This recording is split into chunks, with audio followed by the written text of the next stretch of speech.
Grammy-winning reggae artist Koffee is set to perform at the 2022 staging of the Coachella Valley Music and Arts Festival. The festival shared the star-studded lineup with its patrons online. Now the event will see the likes of Koffee, rapper Megan Thee Stallion, Billie Eilish, Doja Cat and Ye, formerly known as Kanye West.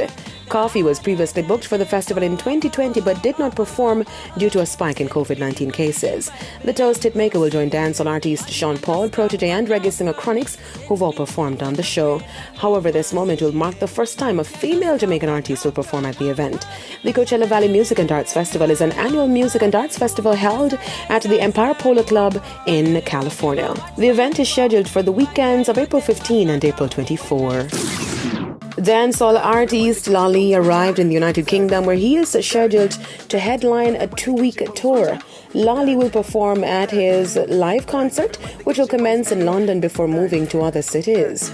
The Dirt Bounce artist and his management team are also using the stints as an opportunity to promote his current releases and upcoming EP that is in the production phase. Lali, who is known for the hit single Dirt Bounce, is trending with the track Bird, which has close to 1 million views on streaming platform YouTube.